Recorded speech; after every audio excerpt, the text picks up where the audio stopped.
1 minute ago, Farage's shocking victory sparks outrage in Commons Labour collapses.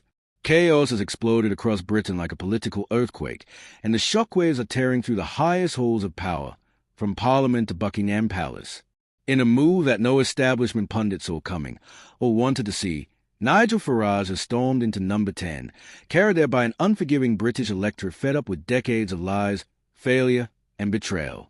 This isn't just a changing of the guard, this is a public execution of the old political order.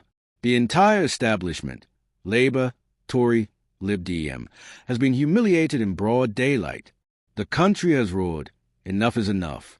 And now, Reform UK holds a dominant 74-seat majority. The so-called fringe party has just obliterated the status quo. For years, Reform was laughed off. Media hacks called them dangerous. MPs rolled their eyes. But now, those same career politicians are packing up their offices in disgrace as their safe seats collapse like dominoes. Labour's supposed strongholds, some untouched for generations, have crumbled overnight. Voters ripped down the red banners and replaced them with blue. The red wall, levelled, the Midlands, captured. Wales, surged. Even London saw seats fall to Reform in shocking upsets.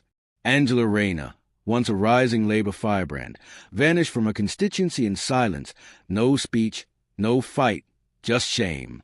Ed Miliband, former party leader, architect of Labour mediocrity, wiped out, gone, reduced to nothing.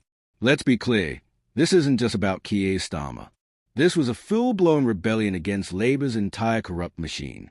Years of broken promises, manufactured outrage, and endless excuses have finally caught up with them.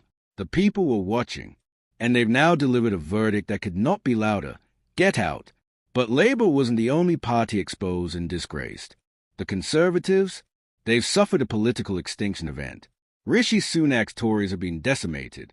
What was once the most powerful party in the country is now a burning wreck. Less than 25 seats remain, a historical collapse that would have seemed unthinkable just a few years ago. Suella Braverman, hailed as the Iron Lady of the Right, defeated. Kemi Badenoch, once tipped as a future PM, now reduced to leading a shattered opposition. The Conservative legacy has been annihilated, its leaders now scrambling for relevance as a Reform juggernaut rolls on. Behind palace walls, the panic is real. UK News has learned that King Charles has been receiving hourly briefings since the exit polls dropped. This isn't routine. This isn't symbolic. The palace is alarmed. Senior constitutional advisers are even considering emergency protocols in case Parliament descends into legislative chaos. That's how serious this is. Make no mistake, Reform UK hasn't just won an election, they've detonated the system. Nigel Farage, in his electrifying post-victory address, made it crystal clear the civil service is getting torn down. The EU treaties, ripped to pieces. The bloated bureaucracies and backroom deals that have quietly dragged the UK back under Brussels' control, they are done, finished. While mainstream media rushes to frame this as a rise of populism, they are deliberately ignoring the truth. This isn't sudden. This isn't some protest vote. This is a reckoning, years in the making. The people are fed up, and they just kicked down the front door of the establishment. And who are these new Reform MPs? They are not slick, Oxbridge-trained careerists. They are teachers, veterans, single mums, plumbers, shopkeepers, people who've been ignored, patronized, and taxed into oblivion by an out-of-touch elite. These are the citizens who kept Britain running while Westminster played games. And now, they've taken their seats in Parliament, not to fit in, but to burn it down and rebuild it better. The old guard is finished. The rules have changed.